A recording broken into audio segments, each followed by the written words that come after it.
কাফেররা আমার আপনার নবীজিকে বারবার হত্যার অপচেষ্টা করেছে।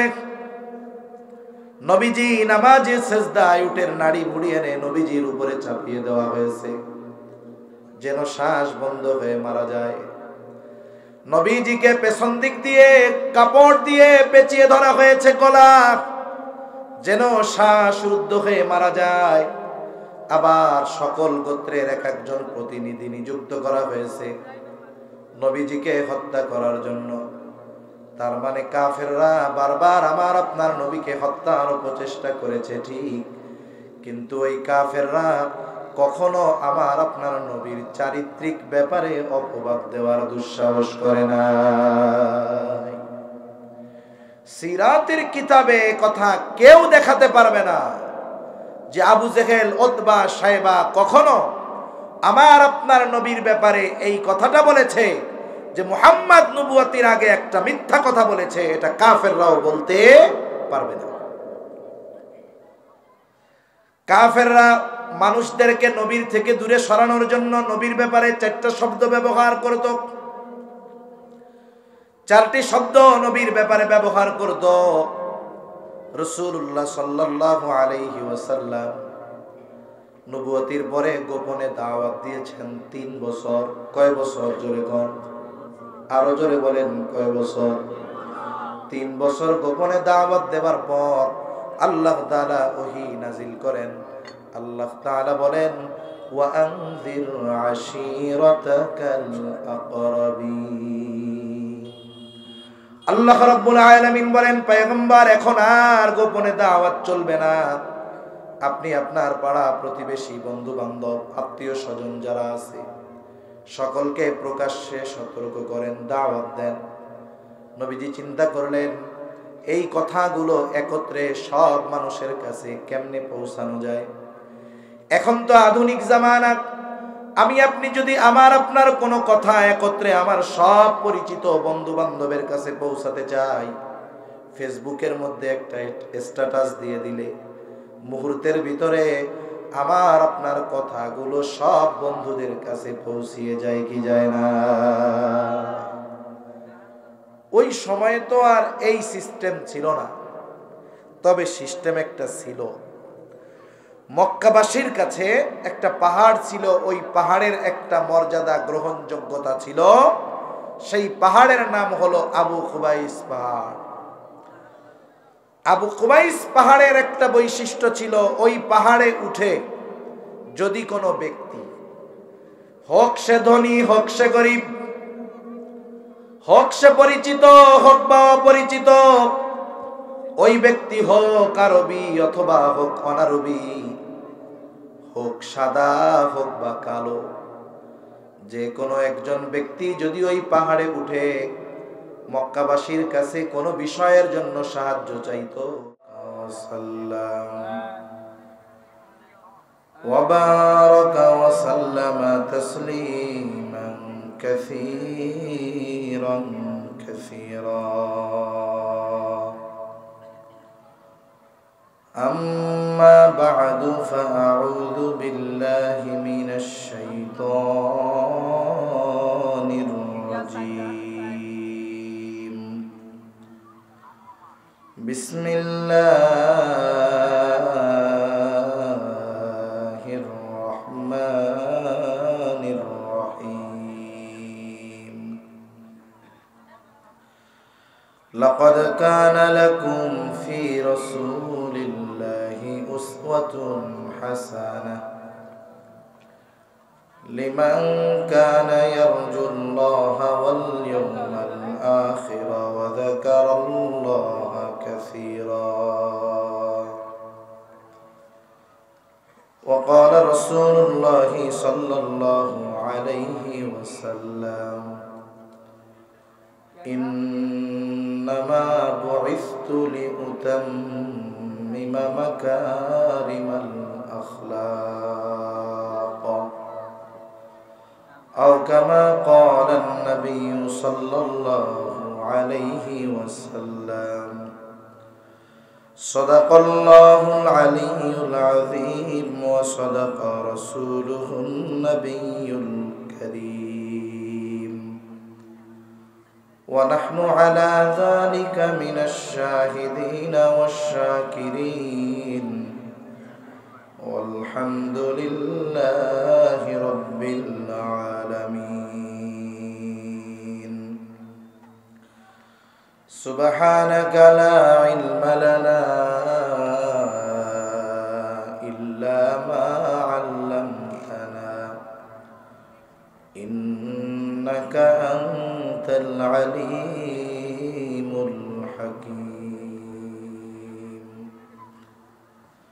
اللهم صل على محمد وعلى آل محمد كما صليت على إبراهيم وعلى آل إبراهيم إنك حميد مجيد اللهم بارك على محمد وعلى آل محمد كما باركت على إبراهيم وعلى آل إبراهيم إنك حميد مجيد আল্লাহর মহব্বতে আমরা জবান খুলে একটু জিকির করি লা ইলাহা ইল্লাল্লাহ।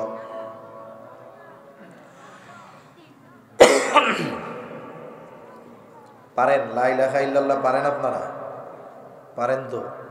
একটু কম তাইলে জোরে জোরে লা ইলাহা ইল্লাল্লাহ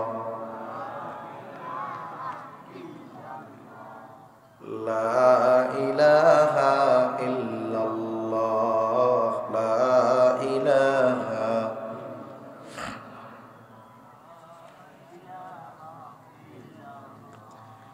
লা ইলাহা ইল্লাল্লাহ। সবাই বলেন, সবাই বলেন ইল্লাল্লাহ লা ইলাহা ইল্লাল্লাহ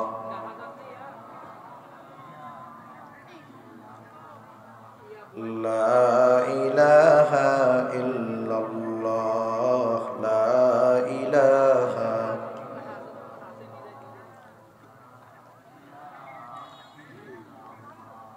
লা ইলাহা ইল্লাল্লাহ মুহাম্মাদুর রাসূলুল্লাহ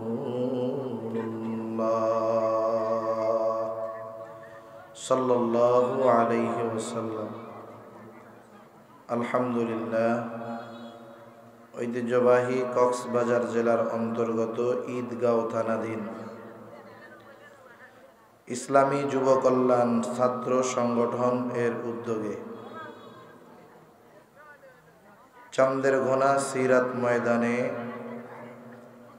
দ্বিতীয়তম একদিনব্যাপী তাফসীরুল কোরআন মাহফিল। আজকের এই তাফসীরুল কোরআন মাহফিলের সম্মানিত শ্রদ্ধেয় সভাপতি, প্রধান অতিথি, বিশেষ অতিথি বৃন্দ সহ সম্মানিত শ্রদ্ধেয় উলামায়ে কেরাম, সামনে উপস্থিত মুরব্বিয়ানে কেরাম, সমবয়সী যুবক বন্ধু, স্নেহের ছোট ভাই, পর্দার অন্তরালে অবস্থানরতা সম্মানিতা শ্রদ্ধেয়া মা ও বোন, আল্লাহ রাব্বুল আলামিনের দরবারে অগণিত শুকর যে মহান মালিক আমাদের হায়াতে বরকত দিয়ে সুস্থ রেখে হাজারো মানুষের মধ্য থেকে যাচাই বাছাই করে হাদিসের ভাষায় এ জান্নাতের বাগানে আসার বসার, কিছু দ্বীনি কথা বলবার এবং শ্রবণ করবার সুযোগ যে মহান মানিব আমাদের দান করেছেন, সে মহান মানিবকে খুশি করার জন্য মহব্বতের সাথে জবান খুলে অন্তর থেকে আমরা একবার কালিমাতুশ শুকর পাঠ করি আলহামদুলিল্লাহ। অগণিত দুরুদ ও সালাম সাইয়্যিদুল আম্বিয়া, আশরাফুল আম্বিয়া, খাতামুল আম্বিয়া, ইমামুল মুরসালিন, রহমাতুল লিল আলামিন মুহাম্মাদুর রাসূলুল্লাহ সাল্লাল্লাহু আলাইহি ওয়াসাল্লামের উপর, আমি আপনাদের খেদমতে পবিত্র কোরআনুল কারীমের প্রসিদ্ধ সূরা আহজাব থেকে একটা আয়াত ও রাসূল আকরাম সাল্লাল্লাহু আলাইহি ওয়াসাল্লামের অগণিত হাদিস থেকে একটা হাদিস পাঠ করেছি। আল্লাহ তাআলার কাছে তৌফিক চাই, আল্লাহ তাআলা আমাকে কিছু কথা আপনাদের খেদমতে সুস্থতার সাথে বলার তৌফিক দান করেন, যে কথাগুলো আমাদের সবার দুনিয়া এবং আখিরাতের জন্য কল্যাণকর হয়। সকলে বলি আমিন। সম্মানিত উপস্থিতি, আল্লাহ তাআলা আমাদেরকে এ দুনিয়াতে অগণিত নেয়ামত দান করেছেন। এই যে আমরা দ্বীনি মাহফিলে দ্বীনি কথা বলতে পারতেছি, শুনতে পারতেছি, এটাও আল্লাহ তাআলার পক্ষ থেকে নেয়ামত।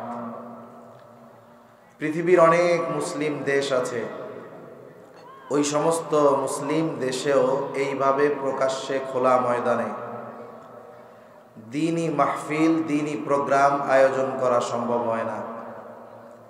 কিন্তু উপমহাদেশে আল্লাহ তাআলার পক্ষ থেকে বড় এক নেয়ামত যে এখানে সাধারণ মানুষ খোলা পরিবেশে ফাঁকা ময়দানে দ্বীনের কথা বলতেও পারে, আয়োজনও করতে পারে। এটাও আল্লাহ তাআলার পক্ষ থেকে একটা নেয়ামত, ঠিক কিনা বলেন? প্রত্যেকটা নেয়ামতের জন্য ওই নেয়ামতের আলোকে শুকরিয়া আছে। এই যে দ্বীনি মাহফিল আমার কলিজার টুকরো যুবক ভাইয়েরা আয়োজন করেছে, চান্দের ঘোনা ইসলামী যুব কল্যাণ ছাত্র সংগঠন, তার মানে সাহায্য যারাই করুক, কিন্তু উদ্যোক্তা হিসাবে আছে যুবক এবং ছাত্ররা। আমরা যখন আগামীর চিন্তা করি যে আমাদের যুব সমাজের অবস্থা কি হবে, আমাদের যুবকেরা কাদের মতাদর্শ গ্রহণ করতেছে, তারা কি ইসলামের পথে থাকবে নাকি অপসংস্কৃতির স্রোতে ভেসে যাবে, এই চিন্তা যখন উম্মার উলামায়ে কেরাম করেন, তখন আরেক দিক তাকিয়ে আমরা বড় আশান্বিত হই যে বাংলাদেশের আনাচে কানাচে বিভিন্ন জায়গায় আমাদের কলিজার টুকরো যুবক ভাইয়েরা, ছাত্র ভাইয়েরা আগ্রহী হয়ে, উদ্যমী হয়ে, পরিশ্রম করে দ্বীনি কথা বলবার, শ্রবণ করবার এত সুন্দর আয়োজন ব্যবস্থাপনা তারা করেন। তাহলে আমাদের দায়িত্ব কি? তারা যে আমাদের জন্য এমন এক ব্যবস্থা করে দিলেন, আমাদের দায়িত্ব হলো তাদের এই আয়োজন কামিয়াব করার লক্ষ্যে আমাদের ব্যস্ততা থাকলেও, কর্ম থাকলেও এই আয়োজনের একটা দিন আমাদের সকলকে স্বতঃস্ফূর্তভাবে এই মজলিসে উপস্থিত হয়ে দোকানপাটে না ঘুরে যুবকদের এই আয়োজন কামিয়াব করা, সফল করা, ঠিক কিনা বলেন? আমার এই যুবক ভাইয়েরা যদি চাইতেন অন্য কিছু করতে পারতেন, কিন্তু ইসলামের প্রতি দরদি, দ্বীনের প্রতি দরদি, আগ্রহী এই তরুণ যুব সমাজ এলাকাবাসীকে মুআজ্জাজ মুকাররম উলামায়ে কেরামের জবান থেকে কথা শ্রবণ করবার ব্যবস্থা করে দিয়েছেন। কারণ আজকে অনেক বড় বুজুর্গ একজন আলেমে দ্বীন আসবেন এখানে, আল্লামা মুফতি ওমর ফারুক সন্দীপী সাহেব, একজন বুজুর্গ মানুষ, আহলুল্লাহ, আল্লাহর ওলি। সাথে সাথে আমি তো অসুস্থ, তারপরেও ওয়াদা রক্ষার্থে আসা, এই ভাঙ্গা গলায় যতটুকু সময় বলবো, এরপরে গোটা চট্টলার জনপ্রিয় একজন ওয়ায়েজ, সুমিষ্টিভাষী ওয়ায়েজ বন্ধুবর আব্দুল্লাহ মারুফ সাহেব আসতেছে।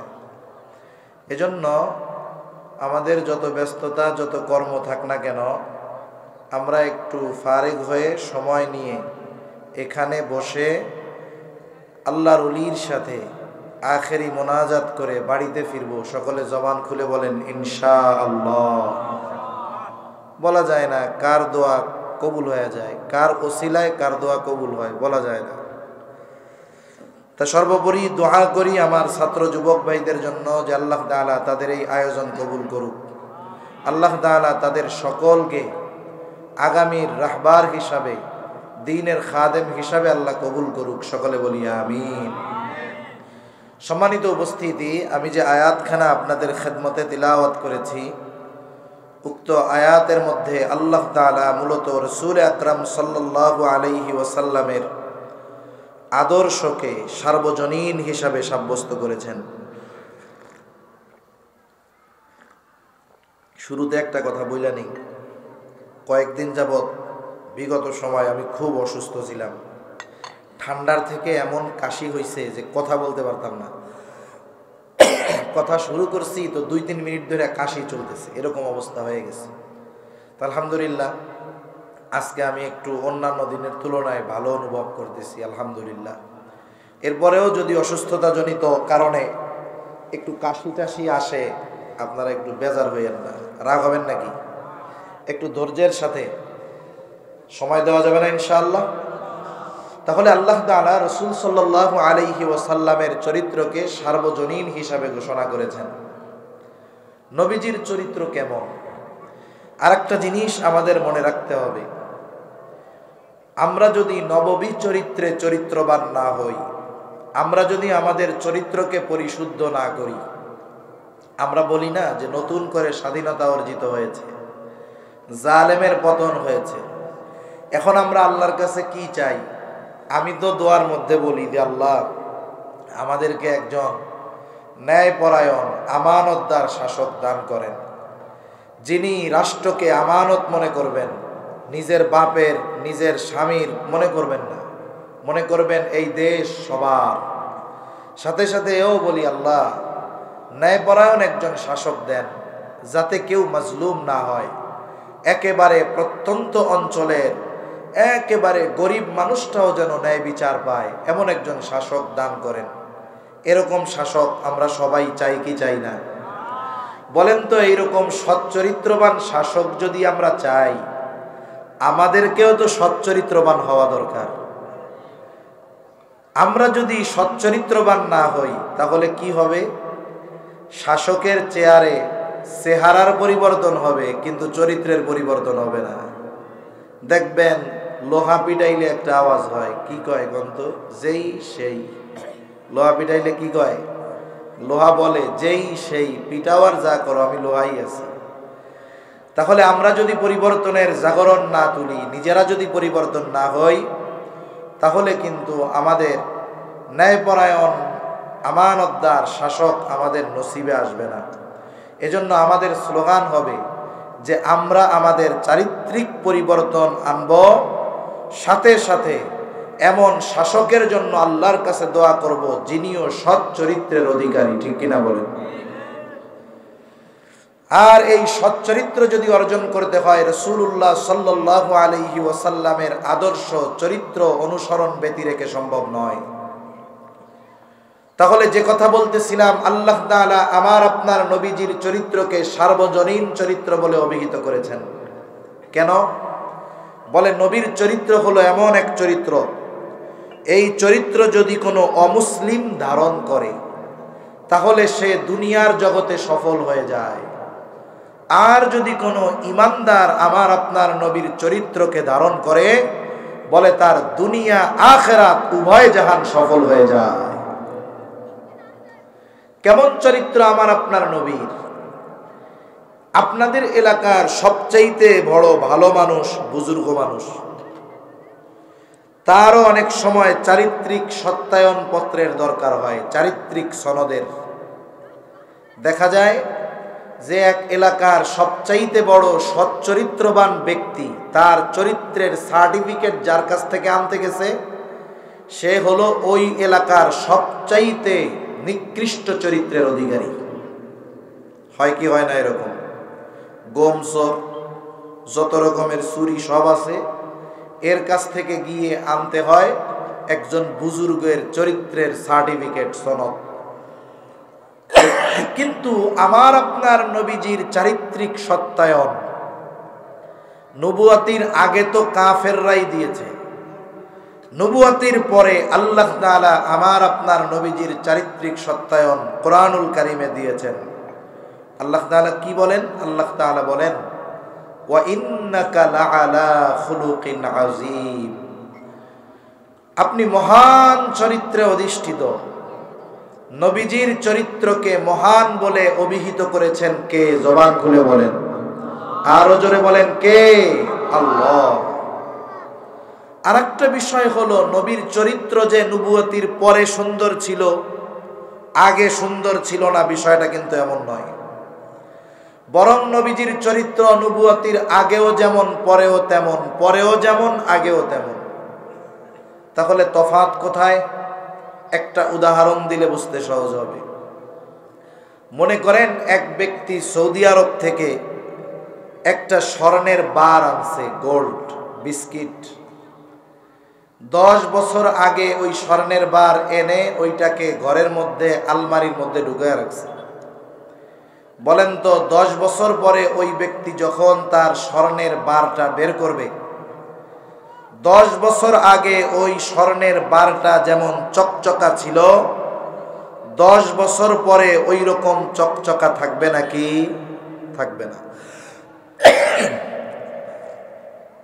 10 বছর পরে ওই স্বর্ণের টুকরাটা বা বিস্কিটটা উজ্জ্বলতা হারিয়ে ফেলবে, দেখলে মনে হবে তামা, কাঁসা, পিতল। স্বর্ণের উজ্জ্বলতা না থাকুক, কিন্তু স্বর্ণের দাম কি কমবে নাকি? স্বর্ণ স্বর্ণই থাকবে। এখন যদি আপনি ওই স্বর্ণের টুকরাটা বাজারে নিয়ে যান, ঈদগাঁও বাজারে নিয়ে যদি স্বর্ণকারের কাছে বলেন, ভাই আমার স্বর্ণটাকে একটু অ্যাসিড পানি দিয়ে পরিষ্কার করে দাও, এইবার গরম অ্যাসিডের মধ্যে স্বর্ণের বারটা স্বর্ণকার একটা চুবনি দিয়ে যখন তুলবে, মুহূর্তের ভিতরে আবার আগের মতো স্বর্ণ সেই উজ্জ্বলতা ফিরে পাবে। তাহলে স্বর্ণের উজ্জ্বলতা না থাকার কারণে তার দাম কমে যায় না। এখন যদি আমি আপনি এই উপমা দেই, নবীজির চরিত্র হলো স্বর্ণ, নবুয়তির আগেও স্বর্ণ, পরেও স্বর্ণ। বলে তফাৎ কোথায়? বলে নবুয়তির আগে নবীর চরিত্র স্বর্ণ, তবে এটার উজ্জ্বলতা একটু কম ছিল। বলে নবুয়তির পরে আল্লাহ তাআলা নবুয়তির মাধ্যমে এই চরিত্রের উজ্জ্বলতাকে আরো বাড়ায়া দিছেন। এখন কি হলো? বলে নবুয়তির আগে আমার আপনার নবীর সুন্দর চরিত্রে মুগ্ধ হয়েছিল মক্কাবাসী, আর নবুয়তির পরে উজ্জ্বলতা আল্লাহ তাআলা বাড়িয়ে দিয়েছেন, এই জন্য নবীর চরিত্রে মুগ্ধ হয়েছিল গোটা বিশ্ববাসী। নবীজির চরিত্র এমন ভাবে আল্লাহ তাআলা হেফাজত করেছেন, একটু খেয়াল দিয়া কথাগুলো শুনতে হবে।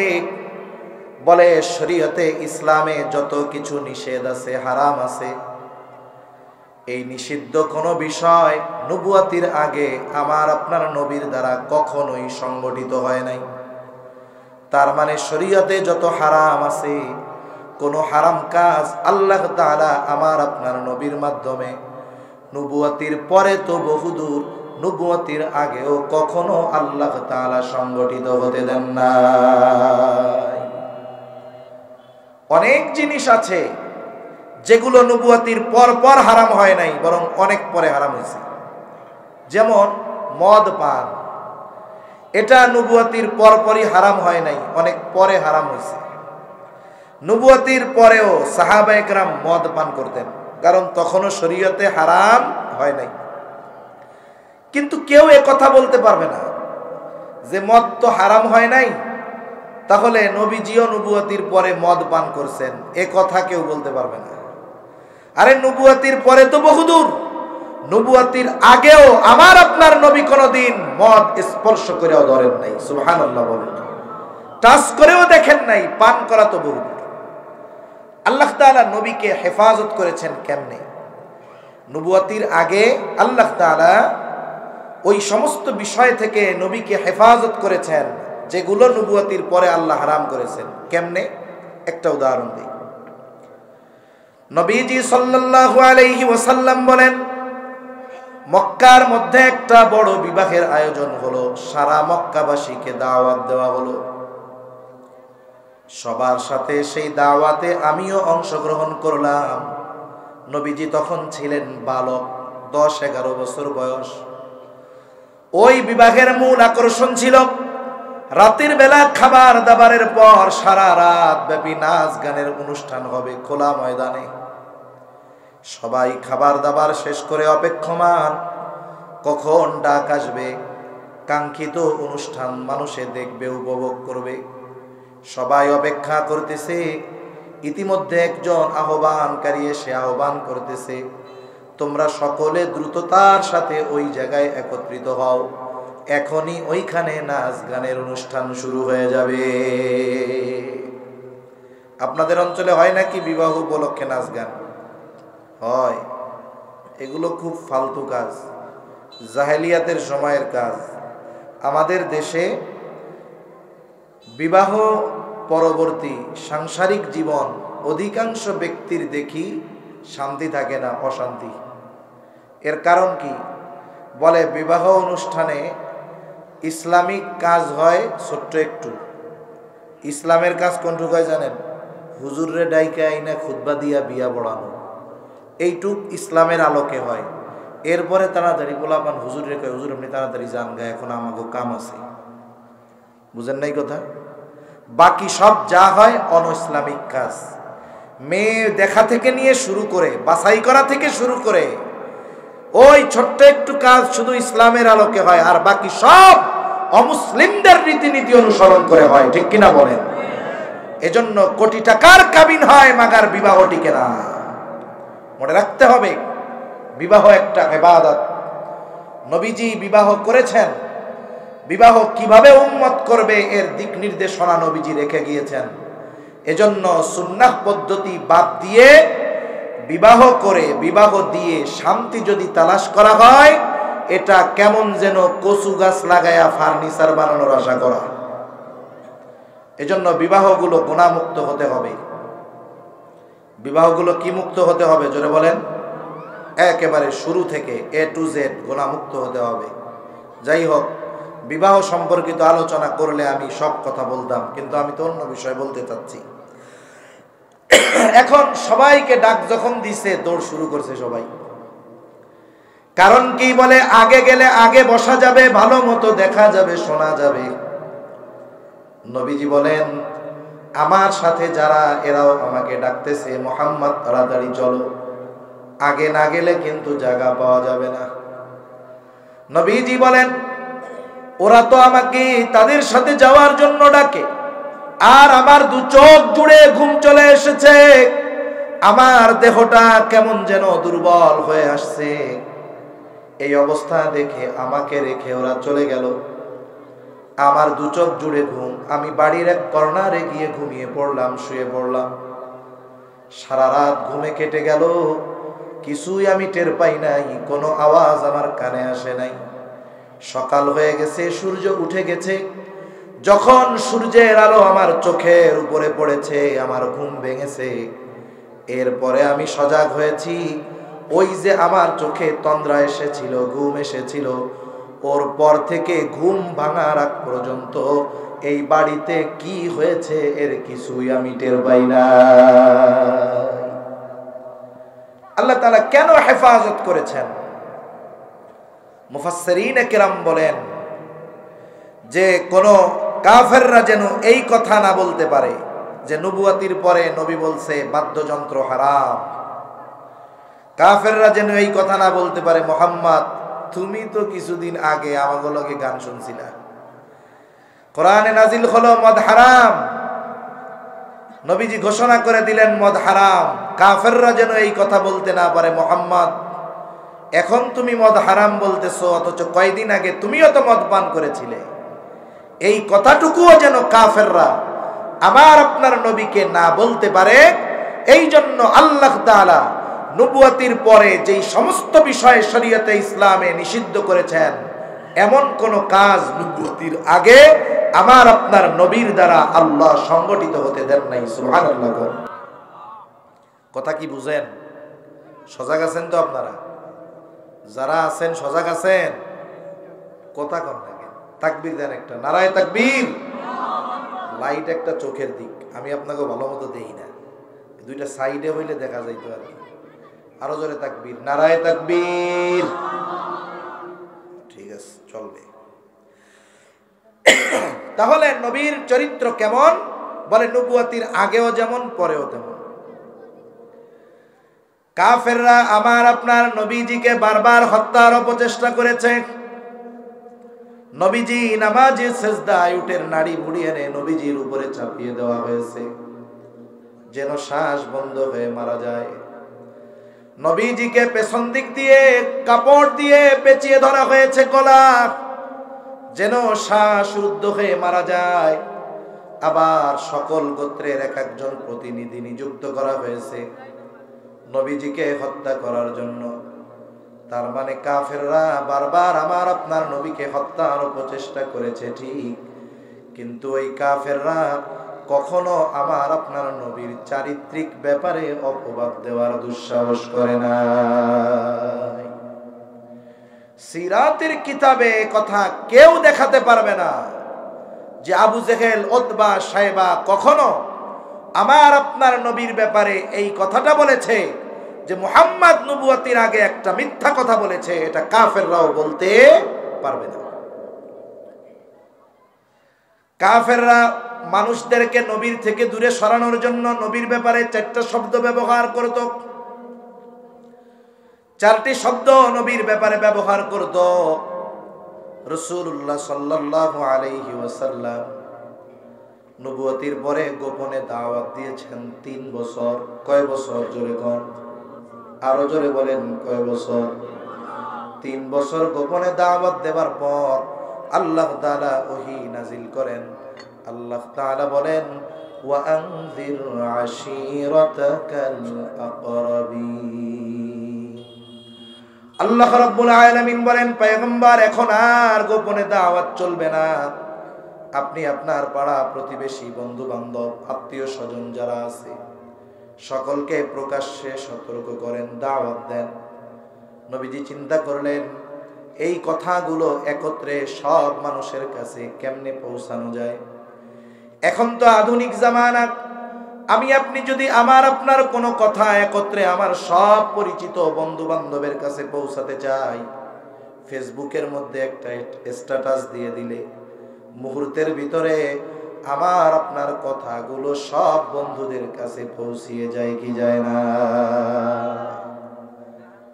ওই সময়ে তো আর এই সিস্টেম ছিল না, তবে সিস্টেম একটা ছিল। মক্কাবাসীর কাছে একটা পাহাড় ছিল, ওই পাহাড়ের একটা মর্যাদা, গ্রহণযোগ্যতা ছিল। সেই পাহাড়ের নাম হলো আবু কুবাইস পাহাড়। আবু কুবাইস পাহাড়ের একটা বৈশিষ্ট্য ছিল, ওই পাহাড়ে উঠে যদি কোনো ব্যক্তি, হোক সে ধনী, হোক সে গরিব, হোক সে পরিচিত, হোক বা অপরিচিত, ওই ব্যক্তি হোক আরবি অথবা হোক অনারবি, হোক সাদা হোক বা কালো, যে কোনো একজন ব্যক্তি যদি ওই পাহাড়ে উঠে মক্কাবাসীর কাছে কোনো বিষয়ের জন্য সাহায্য চাইতো, লক্ষ্য করতো না। মক্কাবাসী ওই পাহাড়ের আজমতের দিকে খেয়াল করে যে ব্যক্তি তাদের কাছে সাহায্য চাইতো, ওই ব্যক্তিকে সাহায্য করার জন্য তারা ছুটে আসতো। নবীজিও চিন্তা করলেন আমি ওই পাহাড়ের উপরে উঠে মক্কাবাসীকে ডাকবো। নবীজি উঠে গেলেন আবু কুবাইস পাহাড়ে। 2 ধরনের বর্ণনা পাওয়া যায়। একটা হলো তিনি সাফা পাহাড়ে উঠে গেলেন, আর একটা হলো আবু কুবাইস পাহাড়ে উঠলেন। একই কথা, কারণ সাফা পাহাড়টা হলো আবু কুবাইস পাহাড়েরই অংশ। যেমন ঢাকা থেকে আমারে যদি কেউ ফোন দেয়, ফোন দেওয়ার পরে যদি জিজ্ঞাসা করে কোথায় আছেন, আমি যদি বলি এখন আছি ঈদগাঁও, বলেন তো কথা সত্য নাকি মিথ্যা? নিঃসন্দেহে সত্য কথা। আর একজন ফোন দিছি, আমি তাকে ফোনে জবাবে বললাম আছি এখন কক্সবাজার, কথা তো সত্য। বলে কেন? বলে কক্সবাজারের একটা অংশ হলো ঈদগাঁও, এই জন্য 2টার যেটাই বলা হোক সত্য কথা হবে, বর্ণনা ভুল হবে না। নবীজি সাফা পাহাড়ে উঠেছেন এটাও সত্য, আবু কুবাইস পাহাড়ের যেই বর্ণনা এটাও সত্য। তবে বিষয়টা হলো সাফা পাহাড়টা হলো আবু কুবাইস পাহাড়েরই একটা অংশ। ঈদগাঁও যেমন কক্সবাজারের অংশ, সাফা পাহাড়টাও আবু কুবাইস পাহাড়ের অংশ। নবীজি সাফা পাহাড়ের উপরে উঠে মক্কাবাসীকে আহ্বান করলেন। এমনিই তো কোনো ব্যক্তি যদি ডাক দেয় সবাই ছুটে আসে, আর আজকে ডেকেছে আল আমিন, দলে দলে সবাই চলে আসছে। বুড়া নাই, গুড়া নাই, যুবক নাই, দুগ্ধপোষ্য শিশুকে নিয়ে মা চলে এসেছে। আল আমিন আমাদেরকে ডেকেছে। পাহাড়ের গোড়ায় সবাই এসে হাজির। জিজ্ঞাসা করে, মুহাম্মদ, কেন তুমি আমাদেরকে একত্রিত করেছ? কেন তুমি আমাদেরকে ডেকেছ মুহাম্মদ? নবীজি এবার তাদেরকে বলতেছেন, আমি যদি তোমাদেরকে বলি এই পাহাড়ের পেছন দিকে একদল সশস্ত্র সৈন্যবাহিনী তোমাদের উপরে আক্রমণ করার জন্য প্রস্তুতি নিচ্ছে, আকুনতুম মুসাদ্দিকিয়া, তোমরা কি আমার এই কথা বিশ্বাস করবা নাকি? নবীজি তাদের দিকে প্রশ্ন ছুড়ে দিলেন। মক্কাবাসী সমস্বরে জবাব দিল, মুহাম্মদ, কেন তোমার কথা বিশ্বাস করব না?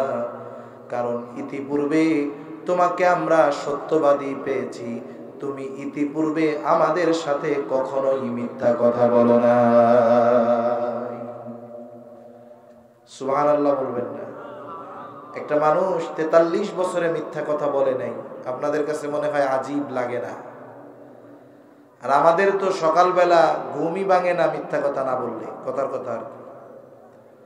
একটা মানুষ গোটা 43 বছর মিথ্যা কথা বলে নাই, তার এই সত্যবাদিতার সত্যায়ন কাফেররা দিয়েছে। তার রাসূলুল্লাহ সাল্লাল্লাহু আলাইহি ওয়াসাল্লাম যখন প্রকাশ্যে দাওয়াত দেওয়া শুরু করলেন, কাফেররা তো চিন্তিত হয়ে গেল, কি করা যায়। আবার জাহেলিয়াতের সময়ও হজ সংগঠিত হইতো। পৃথিবীর বিভিন্ন প্রান্ত থেকে মানুষ মক্কায় আসতো বাইতুল্লাহ জিয়ারত করার জন্য। কাফেররা চিন্তা করতেছে যে হজের মৌসুম তো চলে আসছে, এখন তো মুহাম্মাদের পরিচিতি শুধু মক্কার মধ্যে সীমাবদ্ধ। হজের সময় যখন পৃথিবীর আনাজ কানাজ থেকে মানুষেরা আসবে, এরা যদি মুহাম্মাদের কথার জাদুতে পড়ে যায় তাহলে মুহাম্মাদের দল তো ভারী হয়ে যাবে। কি করা যায়? ওই মানুষগুলোকে মুহাম্মাদের থেকে দূরে সরায় রাখতে হবে, এমন ভয়ভীতি দিতে হবে যাতে করে মানুষগুলো মুহাম্মাদের ধারে কাছে না যায়। এখন তারা পরামর্শ করছে কি করা যায়, লোকগুলোকে মুহাম্মাদের থেকে ঠেকানো যায় কেমনে। তারা চিন্তা করলো মক্কা প্রবেশের যতগুলো রাস্তা আছে প্রত্যেক রাস্তার একবারে মুখে তাদের প্রতিনিধি দাঁড় করিয়ে দিবে এবং ওই প্রতিনিধিরা আগত মানুষদেরকে মুহাম্মাদের ব্যাপারে সতর্ক করবে। কি বলে সতর্ক করবে? শুরুতে বলেছিলাম যে কাফেররা আমার আপনার নবীর থেকে মানুষদেরকে দূরে সরানোর জন্য, দূরে ঠেলে দেওয়ার জন্য 4টি শব্দ নবীর ব্যাপারে ব্যবহার করত। কয়টি শব্দ? 4টি শব্দ। এক গ্রুপ দাঁড়িয়ে গেছে উত্তর দিকের প্রবেশদ্বারে একেবারে মুখে। ওই দিক দিয়ে যত মানুষ মক্কায় প্রবেশ করতেছে উঁচু আওয়াজে ঘোষণা করে দিচ্ছে, শোনো, আমাদের মক্কায় একজন লোক আছে, তার নাম হলো মুহাম্মদ। খবরদার, সে কিন্তু একজন পাগল, তোমরা তার ধারের কাছেও যাবা না। দক্ষিণ দিকের প্রবেশের মুখে একবারে আর একদল লোক দাঁড় করে দিছে। তারা যারাই আসে তাদেরকে ঘোষণা দিয়ে জানিয়ে দেয়, শোনো, মক্কা একজন লোক আছে, তার নাম হলো মুহাম্মদ, সে কিন্তু একজন গণক, খবরদার তার ধারের কাছেও তোমরা যাবা না। পূর্ব দিকের প্রবেশের যেই রাস্তা, ওই রাস্তার মুখে একদলকে দাঁড় করায় দিছে। সে উঁচু আওয়াজে ঘোষণা করতেছে, শোনো, তোমরা তো মক্কায় হজ পালনের জন্য আসছো, তবে আমাদের মক্কায় একজন লোক আছে, তার নাম হলো মুহাম্মদ, সে কিন্তু একজন কবি, খবরদার তার কাছে তোমরা যাবা না। পশ্চিম দিকের প্রবেশদ্বার, রাস্তার মুখে একদল লোক দাঁড় করায় দিয়েছে। ওই দিক দিয়ে যারাই আসে তাদেরকে তারা জানায় দেয়, শোনো, মক্কায় একজন লোক আছে, তার নাম হলো মুহাম্মদ, সে কিন্তু একজন জাদুকর, খবরদার তোমরা তার কাছে যাবা না। আচ্ছা বলেন তো, পৃথিবীর বিভিন্ন প্রান্ত থেকে যেই মানুষগুলো মক্কায় আসতেছিল, এরা কেউ কি জানতো যে মক্কায় একজন লোক আছে তার নাম মোহাম্মদ? কেউ কি জানতো? কেউ জানতো না। আল্লাহর সিস্টেম কত কঠিন। আল্লাহ বলে, তোরা আমার হাবিব থেকে মানুষদেরকে দূরে সরানোর চক্রান্ত করতেছস, দাঁড়া কামডা আমি তোগো দিয়াই করব। কারণ আল্লাহ তাআলা বলেন, ওয়ামাকারু ওয়ামাকারাল্লাহ আল্লাহু খায়রুল মাকিরিন। আরে আল্লাহ তাআলার পলিসি হলো উত্তম পলিসি। তোরা ষড়যন্ত্র চক্রান্ত করবি, আর আল্লাহ তাআলা এমন পলিসি গ্রহণ করবে যে তোদের ওই ষড়যন্ত্র চক্রান্ত আল্লাহ তাআলা নিঃসাত করে দিবে। ঠিক কিনা বলে? প্রথম কাজ কি? একটা ব্যক্তিকে যদি মানুষ না চিনে তার ব্যাপারে তো আগ্রহী হবে না। আল্লাহ তাআলা কাফেরদের মাধ্যমে পৃথিবীর আনাস কানাস থেকে আগত প্রত্যেকটা মানুষের কর্ণকুহরে একটা শব্দ পৌঁছিয়ে দিয়েছেন। সেই শব্দটা কি? জোরে বলেন তো। মুহাম্মদ। কি বলেন না? কথা কি বুঝেন না আপনারা? কি শব্দ পৌঁছাই দিছে কানের মধ্যে? মুহাম্মদ। মানুষের অভ্যাস, বলে আল ইনসানু হারিসুন আলা মা মুনিয়া। মানুষকে যেটা থেকে বারণ করা হয় ওইটা করার জন্য আরো ওর মধ্যে খুসখুসাই বেশি। এটা না করা পর্যন্ত আর ওর ভাল লাগে না। এখন ওদের মানা করছিল যে খবরদার মুহাম্মাদের কাছে কিন্তু যাবা না। এখন শহরে ঢুইকা দেখে সবার মুখে এক কথা, মুহাম্মদ মুহাম্মদ মুহাম্মদ। কে রে মুহাম্মদ? যে তার ব্যাপারে এইভাবে আমাদেরকে সতর্ক করা হইল, তাকে তো দেখতেই হবে, না দেখলে তো হবে না। মানা করছে দেখিস না, এখন কি কয়? না দেখলে হবে না। যাদের জাদু দেখতে ভালো লাগে তারা জাদু দেখার জন্য মুহাম্মদকে তালাশ করে। যারা গণকের কাছে যায় তারা মুহাম্মদকে তালাশ করে। যারা কবিতা পছন্দ করে তারা মুহাম্মদকে তালাশ করে। যারা পাগল দেখতে চায় মুহাম্মদকে তালাশ করে। একটু জবান খুলে জবাব দিবেন, বলেন তো আমার আপনার নবী গণক নাকি? জোরে বলেন, গণক নাকি? আমার আপনার নবী পাগল নাকি? আমার আপনার নবী কবি নাকি? আমার আপনার নবী জাদুকর নাকি? আমার আপনার নবী কিছুই না। আমার আপনার নবীর কাছে কোনো জাদু নেই। কিন্তু মানুষ তো দলে দলে জাদু দেখতে গেছে, কবিতা শুনতে গেছে, গণক দেখতে গেছে, পাগল দেখতে গেছে। আমার আপনার নবী এই সবের কোনো কিছুই না। এই সব কোনো কিছুই আমার আপনার নবীর কাছে নাই। আমার আপনার নবীর কাছে যেটা আছে সেটা হলো আল কোরআন। নবীর কাছে কি আছে? নবীর কাছে আছে কি? জোরে বলেন, এটা কি? আল কোরআনুল কারীম।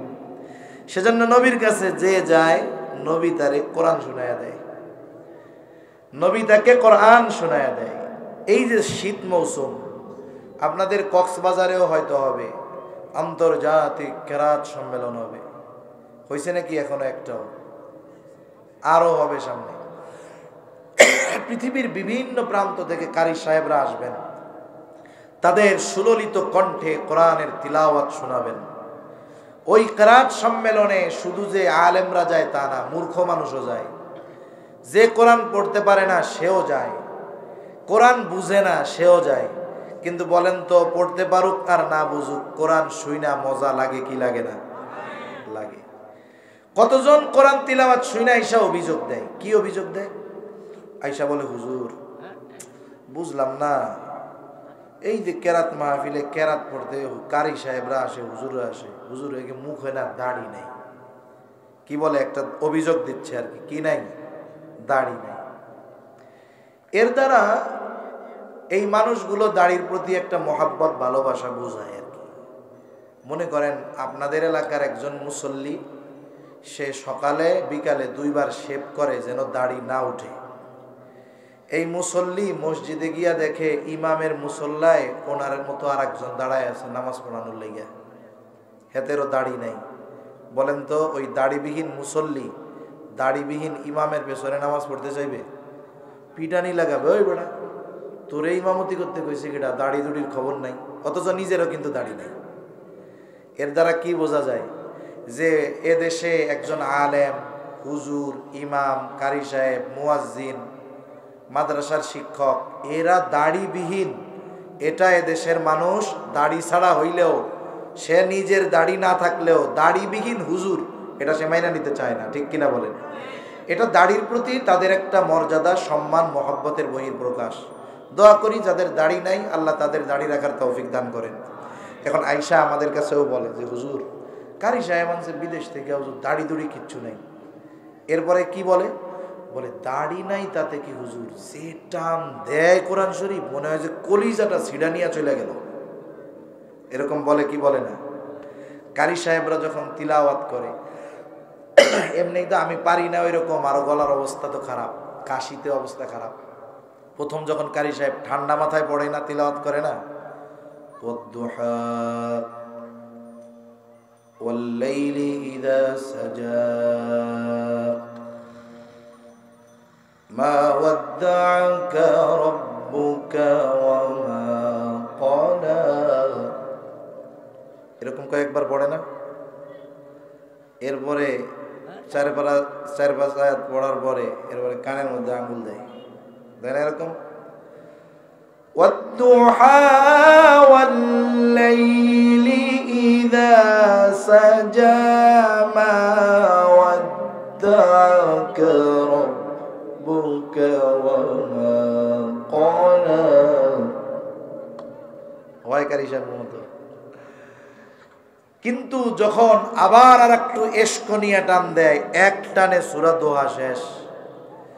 যতই সূরা দোহার লাস্ট প্রান্তের দিকে কারি সাহেব অগ্রসর হয়, কারি সাহেবেরও তিলাওয়াতের একটা ভাব প্রভাব শ্রোতাদের মধ্যে পড়ে, শ্রোতারা দাঁড়ায় যায়। যখনই সে শেষ করে ওয়া আম্মা বিনি'মাতি রাব্বিকা ফাহাদ্দিস, গোটা মজলিসের হাজারো জনতা মুহূর্তের ভিতরে তাদের হৃদয়ের আবেগ থেকে উচ্চ আওয়াজে উচ্চারণ করে আল্লাহু আকবার, ঠিক কিনা বলেন? এই আওয়াজ আসে কেন? বলে তিলাওয়াত শুনতে শুনতে হৃদয়ের মধ্যে সমুদ্রের মতো একটা ঢেউ উঠা যায়, ওইটার বিস্ফোরিত হয় আল্লাহু আকবারের তাকবীরের আওয়াজের দ্বারা। একটু চিন্তা করেন তো, দাড়িবিহীন এক কারি সাহেবের জবানে তিলাওয়াত শুনে হৃদয়ের হালত যদি এমন হতে পারে, তাহলে যার কাছে আল্লাহ কোরআন নাজিল করেছেন, স্বয়ং তার পবিত্র জবানে যারা কোরআনের তিলাওয়াত শুনেছে, তাদের অন্তরের অবস্থা কেমন হতে পারে এটা বলে বোঝানো সম্ভব নয়। যারা শুনেছে তারাই বুঝবে। চিন্তা করে দেখেন, গেছিল জাদু শোনার জন্য, নবীজি শোনায় দিলেন কোরআন। দেখা যাইতো জাদু দেখতে গিয়া, কবিতা শুনতে গিয়া, গণক দেখতে গিয়ে, পাগল দেখতে গিয়ে নবীর জবানে কোরআন শুনে অন্তরে ঈমানের নূর প্রজ্বলিত করে ওরা বাড়িতে ফিরত।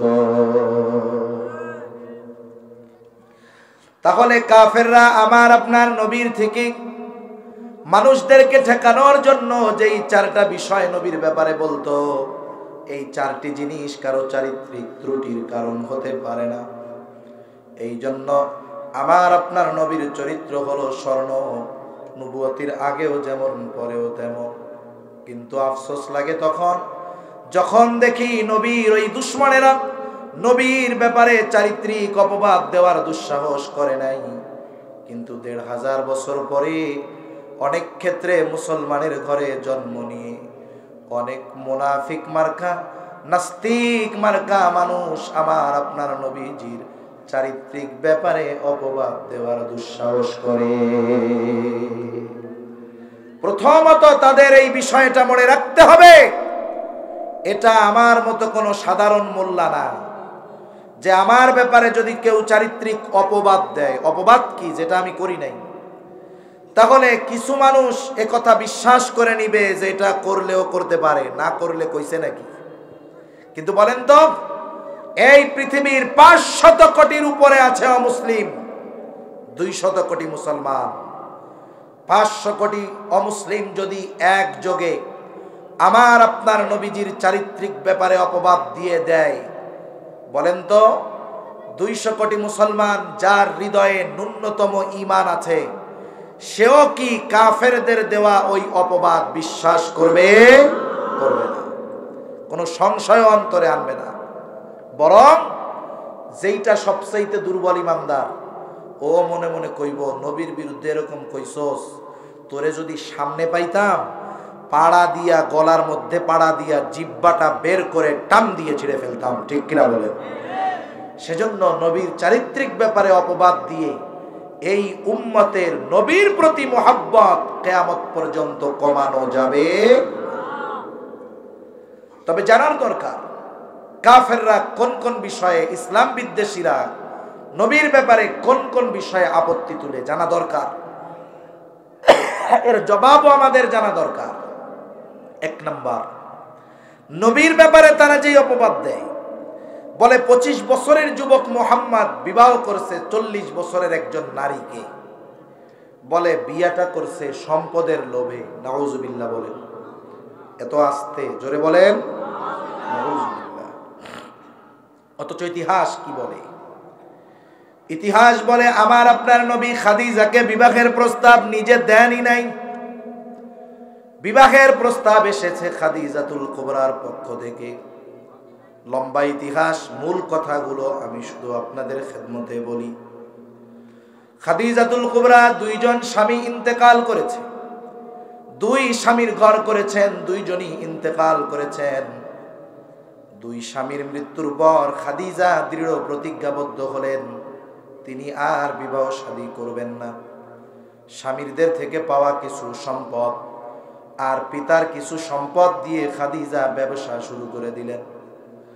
খাদিজাতুল কুবরা রাদিয়াল্লাহু তাআলা আনহা পুত পবিত্র একজন নারী ছিলেন, বিদুষী বুদ্ধিমতী একজন নারী ছিলেন। গোটা আরবে ওনার চরিত্রের সুনাম ছিল। ওই জাহেলিয়াতের সময় খাদিজাতুল কুবরার উপাধি ছিল তাহেরা, পুত পবিত্রা। পৃথিবীর বিভিন্ন প্রান্ত থেকে বড় বড় রাজা বাদশাহ, বড় বড় সম্পদশালীরা বিবাহের প্রস্তাব দিয়েছে। খাদিজা নিজের সিদ্ধান্তের উপরে অনড়, তিনি আর বিবাহ শাদী করবেন না, বাকি জীবন এভাবে কাটিয়ে দিবেন। ব্যবসা বাণিজ্য করেন খাদিজা। খাদিজার বয়স তখন 37 বছর। খাদিজা ইতিমধ্যে আরবের একজন প্রসিদ্ধ ব্যবসায়ী হিসাবে খ্যাতি অর্জন করে ফেলেছেন। খাদিজা এবার তার ব্যবসার ইতিহাসে সবচাইতে বড় কাফেলা পাঠাবেন সিরিয়াতে। খাদিজার ব্যবসা ছিল এক্সপোর্ট ইম্পোর্টের ব্যবসা। সিরিয়ার বাজারে মক্কার যেই পণ্যগুলো চাহিদা সম্পন্ন ছিল, ওই পণ্যগুলো পাঠাতেন সিরিয়ায়। আর মক্কার বাজারে সিরিয়ার যেই পণ্যগুলোর চাহিদা, ওই পণ্যগুলো সিরিয়া থেকে কিনে এনে বিক্রয় করবেন মক্কার বাজারে। এক্সপোর্ট ইম্পোর্টের ব্যবসা।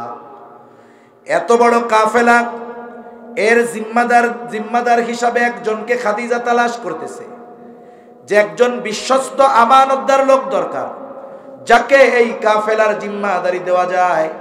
খাদিজা খুঁজে পায় না। ইতিমধ্যে আবু তালেব জানতে পারলেন খাদিজা এমন একজন লোক খুঁজতেছে। নিজের ভাতিজার ব্যাপারে তো তার জানাই ছিল। আবু তালেব আমার আপনার নবীজিকে বলে, ও মুহাম্মদ, তুমি খাদিজার কাছে যাও, খাদিজার কাছে গিয়ে বলো তুমি তার কাফেলার দায়িত্ব নিতে আগ্রহী। খাদিজা বিশ্বস্ত একজন মানুষ খুঁজতেছে, তুমি খাদিজাকে গিয়ে বলো, একটু গরম চা লাগবে, তুমি একটু খাদিজাকে গিয়ে বলো যে আপনার এই কাফেলার দায়িত্ব নিতে আমি আগ্রহী। নবীজি কি বললেন? বয়স 22 বছর তখন নবীর। নবী বলতেছে, আমি কোনো দায়িত্ব চেয়ে নিতে রাজি নাই। খাদিজা যদি আমাকে এই দায়িত্ব নেয়ার ব্যাপারে প্রস্তাব দেয়, আমি ভাইবা দেখব। কেন? বলে দায়িত্ব চেয়ে নেওয়া এক জিনিস, দায়িত্ব চাপায়া দেওয়া আর এক জিনিস। মনে করেন যে কোনো একটা বিষয়ের দায়িত্ব আমি যদি আপনাদের কাছ থেকে জোর করে চাইয়া নেই যে ভাই সকল দায়িত্বটা আমাকে দেন, এখন এই দায়িত্ব আপনারা দিলেন, চিন্তা করলেন হুজুর মানুষ, ওনারে তো দিতে সমস্যা নেই। এখন দায়িত্ব দেওয়ার পরে এই দায়িত্ব পালনে আমি ব্যর্থ, ফেল, তাহলে আপনারা কি করবেন? একসাথে আমারে বলবেন না, দূর মিয়া হুজুর আপনি করবেন ইমামতি, মাদ্রাসায় পড়াবেন, ওয়াজ নসিহত করবেন, আপনারা দায়িত্ব নিতে কইছে কেনা? পারেন না কিছু, লাভ দিয়া নিজের থেকে আবার দায়িত্ব চাইয়া চাইয়া নেয়। বেশি কথা বলবে কি বলবে না? কিন্তু আপনারা একটা দায়িত্ব আমারে দিতে চান, আমি নিতে চাই না। আপনারা জোর করে চাপাই দিচ্ছেন, হুজুর নেন নেন, আমরা আছি তো, কোনো সমস্যা নাই। এখন বলেন তো, যদি জোর করে দায়িত্ব চাপিয়ে দেওয়ার পরে ওই দায়িত্ব পালনে আমার যদি কোনো ত্রুটি বিচ্যুতি হয়ে যায়, আপনারা কিছু বলার আগে আমি বলবো দায়িত্ব দিছেন কেন? ঠিক কিনা বলেন? তাহলে দায়িত্ব চেয়ে নিলে এক অবস্থা, চাপায়া দিলে আর এক অবস্থা। হযরত লোকমান, কোরআনুল কারীমে ওনার নামে একটা সূরাও আছে, ওনার ব্যাপারে তাফসীরে আসছে যে ওনাকে নবুয়াত আর হিকমত, ওনার সামনে এই দুইটা জিনিস দেওয়া হয়েছে, যে উনি চাইলে নবুয়াতও নিতে পারবে, হিকমতও নিতে পারবে, ইখতিয়ার দেওয়া হয়েছে। হযরত লোকমান হিকমতকে গ্রহণ করেছেন, নবুয়াতকে গ্রহণ করেন নাই। অথচ প্রত্যেকটা নবী পরিপূর্ণ হিকমতওয়ালা, নবুয়াতির মধ্যে হিকমত পরিপূর্ণ আছে, এরপরেও নবুয়াত গ্রহণ না করে হিকমত গ্রহণ করলেন। জিজ্ঞাসা করা হলো, লোকমান নবুয়াতের মতো মর্যাদাপূর্ণ দায়িত্ব গ্রহণ করবার সুযোগ থাকার পরেও কেন আপনি হিকমত গ্রহণ করলেন? অথচ নবুয়াতের মধ্যেই হিকমত পাওয়া যাইত। হযরত লোকমান বলেন, শোনো, আল্লাহ তাআলা যদি আমাকে নিজের থেকে নবুয়াত দিতে চাইতেন তাহলে আমাকে বেছে নেওয়ার জন্য সুযোগ দিতেন না, নিজের থেকে সরাসরি নবুয়াতির জিম্মাদারি আমাকে দিতেন, এবং এই দায়িত্ব পালনে যত ব্যবস্থাপনা গ্রহণ করার দরকার সব ব্যবস্থাপনা যিনি গ্রহণ করতেন তিনি কে? আর যদি আমি নিজের থেকে দায়িত্ব গ্রহণ করতাম আর ওই দায়িত্ব পালনে যদি কোনো ত্রুটি বিচ্যুতি হয়ে যাইত, তাহলে আমাকে জবাবদিহিতার কাঠগড়ায় দাঁড়ানো লাগতো। এই জন্য দায়িত্ব নেওয়া আর দায়িত্ব দেওয়া এক না। আবু তালেব চলে গেছে খাদিজার কাছে, গিয়ে বলে, খাদিজা আপনি নাকি আপনার কাফেলার দায়িত্ব দেওয়ার জন্য একজন বিশ্বস্ত মানুষ খুঁজতেছেন, আমার ভাতিজা মুহাম্মদকে যদি সেই দায়িত্ব দেওয়া হয় কেমন হয়? খাদিজা তো চিন্তা করছে মুহাম্মদকে এই দায়িত্ব দেওয়া যাবে না, সে নিবে না, এই জন্য মুহাম্মাদের চিন্তা সে করে নাই। কিন্তু আবু তালেবের কাছ থেকে যখন শুনতে পাইল, খাদিজা বলে, মুহাম্মদ যদি এই দায়িত্ব নেয় এর চাইতে উত্তম আমার কোনো কিছুই হতে পারে না। আবু তালেব এইবার বলে, খাদিজা মুহাম্মদ তো দায়িত্ব নিতে পারে, তবে আপনি যদি নিজের থেকে তারে প্রস্তাব দেন, আপনি যদি প্রস্তাব দেন তাইলে হয়তো দায়িত্ব নিতে পারে। খাদিজা কি বলছে? খাদিজা বলে, আবু তালেব মুহাম্মদ ব্যতীত অন্য কারো ব্যাপারে যদি আপনি এই কথা বলতেন কশ্চিন কালেও আমি আপনার কথায় রাজি হইতাম না, কিন্তু মুহাম্মাদের ব্যাপারে আমার তাকে প্রস্তাব দিতে কোনো আপত্তি নেই। খাদিজা এবার আমার আপনার নবীকে প্রস্তাব দিলেন, নবীজি দায়িত্ব গ্রহণ করলেন। কাফেলা রওনা হয়ে গেল। এই কাফেলার খেদমতের জন্য খাদিজা তার একজন গোলাম, তার নাম হলো মাইসারা, মাইসারাকে সাথে দিয়ে দিলেন। মাইসারাকে খাদিজা বলতেন, মাইসারা হইল আমার চোখ, তার মানে এতটা বিশ্বাস মাইসারাকে খাদিজা করতেন। এই জন্য খাদিজা বলতেন, মাইসারার দেখা আমার দেখা, মাইসারা হইল আমার চোখ। মাইসারাকে দায়িত্ব দেওয়া হলো কাফেলার সবার খেয়াল রাখার জন্য।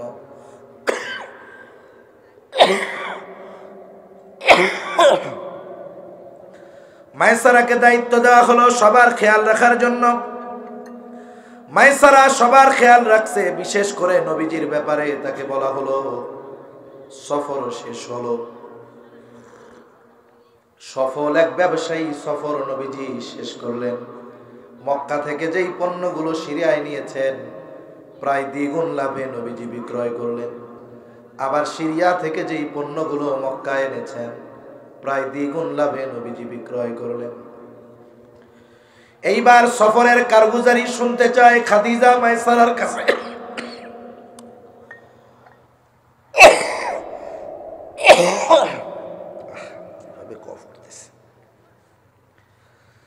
আল্লাহ সুস্থতা দান করেন। একটু গরম পানি হইলে হলো ভালো হইতো, যদি থাকে, নাহলে আনার দরকার নেই। মানে মিষ্টি তো চা, মিষ্টি তো গলা জড়ায় ধরে। ভালো লাগতেছে তাই হলো এই অবস্থা। তাহলে আগের অবস্থাটা একটু চিন্তা করেন, কত কষ্ট হয়েছে।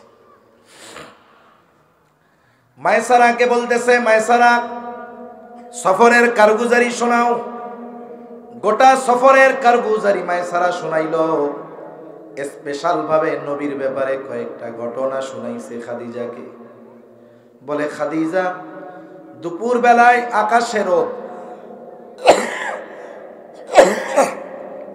সূর্য, আকাশের কোথাও কোনো মেঘ নাই, কিন্তু আমরা দেখতে পাইতাম মুহাম্মদ যেই জায়গা দিয়ে চলে এক খণ্ড মেঘ সব সময় মুহাম্মদকে ছায়া প্রদান করতে থাকে, অথচ আকাশের কোথাও কোনো ছায়া ছিল না। অথচ এক খণ্ড মেঘ মুহাম্মদ যেই জায়গা দিয়ে চলে সূর্যকে আড়াল করে মুহাম্মদকে ছায়া প্রদান করতে থাকে। আরেকদিন দেখলাম মুহাম্মদ একটা গাছের ছায়ায় বিশ্রাম নিচ্ছে। স্বাভাবিকভাবে সূর্য সরে যাওয়ার সাথে সাথে ছায়া সরে যাবে। আমি খেয়াল করে দেখলাম সূর্য সরে গেছে, কিন্তু মুহাম্মাদের গা থেকে ছায়া সরে যায় নাই। আমি একটু কাছে গেলাম, কাছে গিয়া দেখি সূর্য সরে গেছে ঠিক, গাছের ছায়া সরে নাই। কারণ হলো গাছটা ঝুঁকে মুহাম্মাদকে ছায়া প্রদান করতেছে। আরেকদিন আরেক জায়গায় মুহাম্মদ বিশ্রাম নিচ্ছে, একজন পাদ্রীর সাথে আমার দেখা। পাদ্রী আমাকে মুহাম্মাদের পরিচয় জিজ্ঞেস করলো। যুবকটাকে, বাড়ি কোথায়, নাম কি, বংশ কি, বয়স কত। আমি বিস্তারিত মুহাম্মাদের ব্যাপারে বললাম। এইবার ওই পাদ্রী আমাকে বলল, শোনো, অচিরেই নবুয়ত প্রাপ্ত হবে। এই কথা খাদিজা আয়েশা বলছে, মায়সারা আয়েশা খাদিজার কাছে বলছে। খাদিজা, ওই যে নবী যখন হেরা গুহায় কোরআন নাজিল হইছে, জিবরাইল আলাইহিস সালাম জড়ায়া ধরছে না, ভয় পাইছে, প্রচন্ড জ্বর আসছে। যখন ঘরে আসছে খাদিজা কম্বল মুড়ায়া দিছে, আরাকা বিন নাওফেলের কাছে নবীজিরে নিয়ে গেছে। খাদিজার চাচাতো ভাই। এটা তো গেছে নবুয়তির পরে, কিন্তু সিরাতের কিতাবে আসছে মায়সারা আয়েশা যখন বলছে যে এই যুবক ভবিষ্যতে নবী হবে, পাদ্রী বলছে, ওই সময় খাদিজা তার চাচাতো ভাই আরাকা বিন নাওফেলের কাছে গেছে। গিয়া বলতেছে, ভাই তুমি তো বড় আলেম, কাছাকাছি সময়ে কি কোনো নবী আগমনের সংবাদ আছে নাকি? আরাকা বিন নাওফেল বলছে, হ্যাঁ, কাছাকাছি সময়ে এই আরব ভূখণ্ডে একজন নবীর আগমন ঘটবে। খাদিজাতুল কুবরা যখন এই কথা আরাকা বিন নাওফেলের কাছে শুনছে, নববী চরিত্র তো আমার আপনার নবীর মধ্যে আল্লাহ তাআলা ইনক্লুড কইরাই দিয়েছেন। নবীর প্রতি এইবার খাদিজা আকৃষ্ট হয়ে গেছে আরাকা বিন নাওফেলের কাছ থেকে শুইনা। নিয়ত করেছিল বিয়া করবেই না, এখন খালি বান্ধবীদের কাছে মুহাম্মাদের প্রশংসা করে। এখন বান্ধবীরা বলে, মুহাম্মদ মুহাম্মদ করো কেন, তো তুমি না বিয়া শাদী আর করবা না, তাহলে খালি মুহাম্মাদের কথা কাউ কেন, পছন্দ হইলে বিয়ার প্রস্তাব দিয়ে দাও। এখানে একটা বিষয় আগের থেকে বলা দরকার। আমরা তো বলি আমরা সভ্য সমাজের বাসিন্দা, আর ওই সময়টাকে বলি জাহেলিয়াতের সময়। কিন্তু এই সভ্য সমাজে আমাদের কিছু চিন্তাধারা, কাজকর্ম এমন আছে যা জাহেলিয়াতের সময়ের কাজকর্মকেও হার মানায়। আছে না নাই? জাহেলিয়াতের সময় আরবে বিধবা বিবাহ করাকে খারাপ দৃষ্টিতে দেখা হইতো না।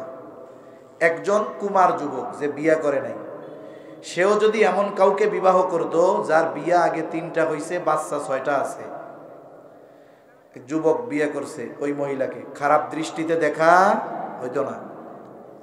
মেয়ে যদি বয়সে বড় হইতো খারাপ দৃষ্টিতে দেখা হইতো না। আরব সমাজে এটা স্বাভাবিক আছে। আমাদের সমাজের অবস্থা কি? মনে করেন একটা ভালো মেয়ে তালাক প্রাপ্তা হইছে, এখন আবার কইতে পারে ভালো মেয়ে আবার তালাক প্রাপ্তা হয় কেমনে?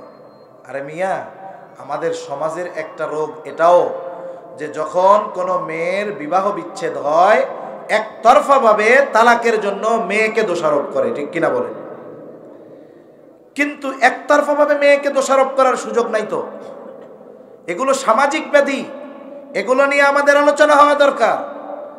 মনে করেন একটা মেয়ে দিনদার, মাদ্রাসায় পড়ছে, আলেমা, ভালো, তার বাপও দিনদার। দিনদার বাপ হইলে হবে কি? মেয়ে দিনদার, তাতে কি? বিয়া দেওয়ার সময় আগে খুঁজে মালদার। কথা ভুল না রাইট? জোরে বলেন, সঠিক না বেঠিক? আগে খুঁজে মালদার। এখন বিয়া দিয়ে দিস দিনদার মেয়েকে মালদার পোলার সাথে, বড় বাড়ি, গাড়ি বাড়ির অভাব নাই।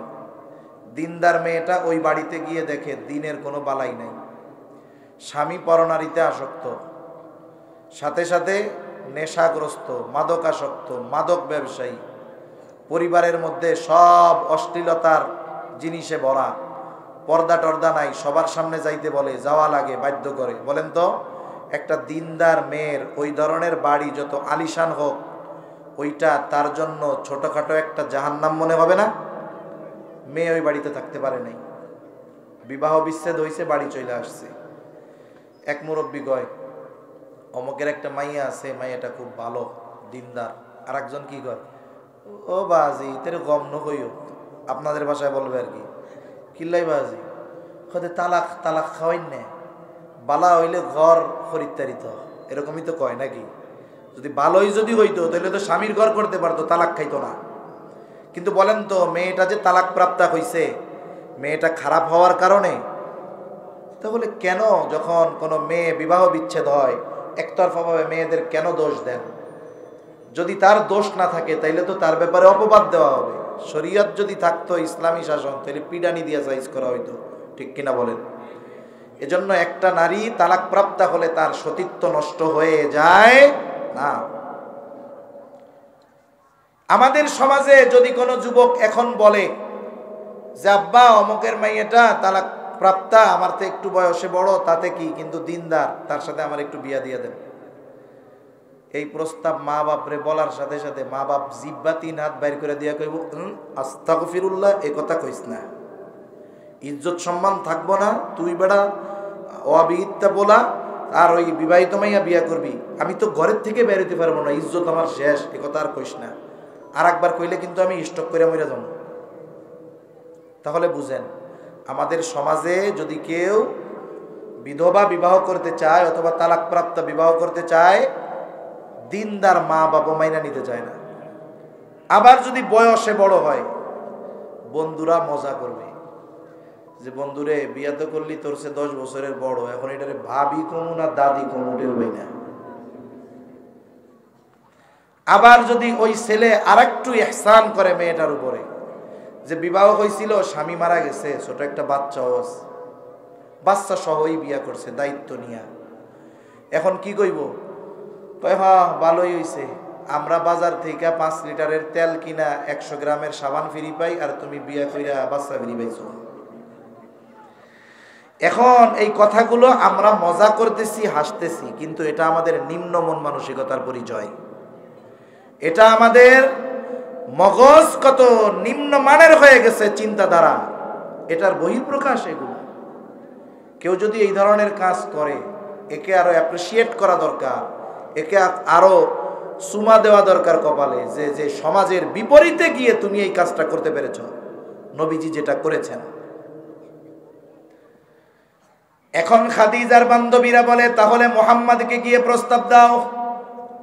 বলে, আমি যদি প্রস্তাব দেই, সে যদি আমার কথা ফিরায় দেয়, আমি লজ্জা পেয়ে যাব। বান্ধবী বলে, তোমার পক্ষ থেকে আমি প্রস্তাব দিয়া দেই। বলে, তুমি তার মনোভাব জানো, তবে আমার কথা গোপন রাখবা। এই আলোচনা করতে করতে পার হয়ে গেছে আরো কিছু কাল।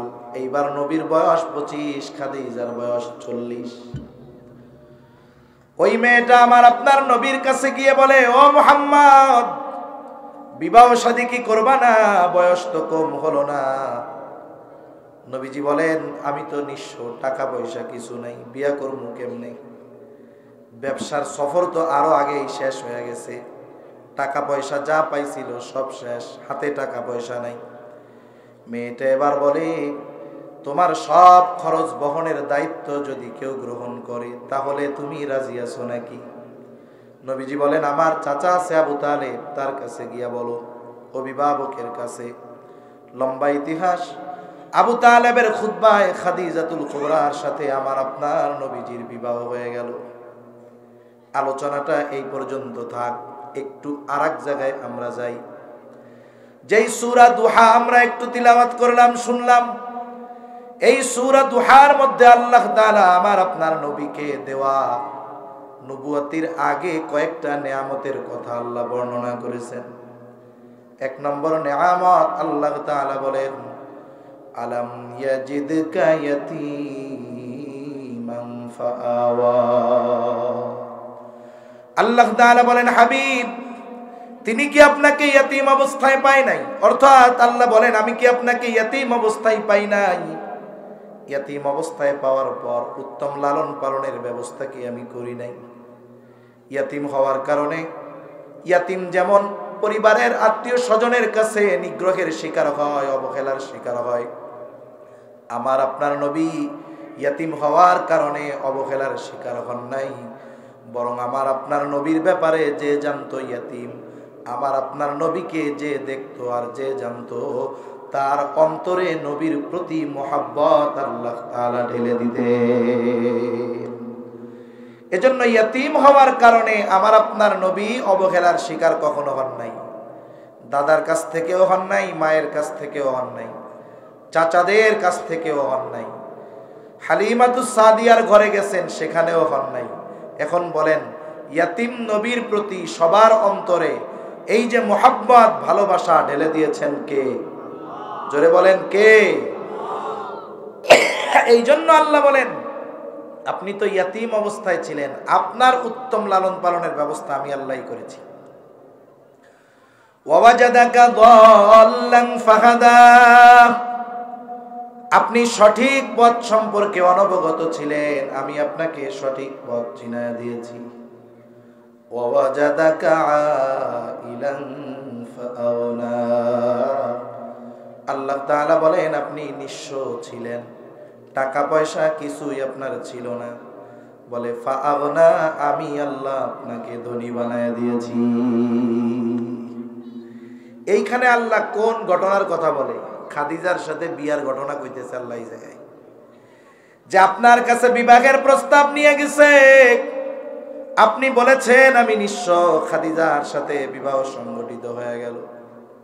বাসর রাত, হায়রে খাদিজা আমার আপনার নবীজিকে বলে, ও মুহাম্মদ, এতকাল আপনার সাথে আমার সম্পর্ক ছিল একরকম, আজকে থেকে আপনার সাথে আমার সম্পর্ক হলো আর একরকম।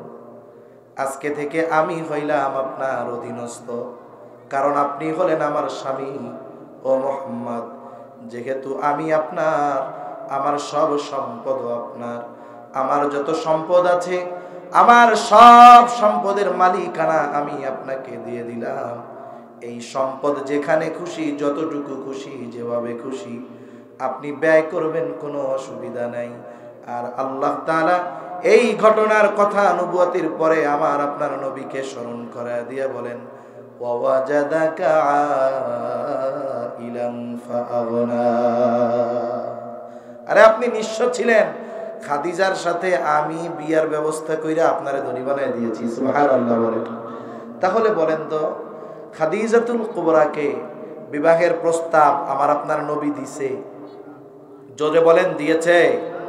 যদি সম্পদের লোভে বিয়া করত, আমাদের দেশে একেবারে নায়কের মতো চেহারাওয়ালা যুবক বিয়া করছে কালা পেতনির মতো একটা মাইয়া।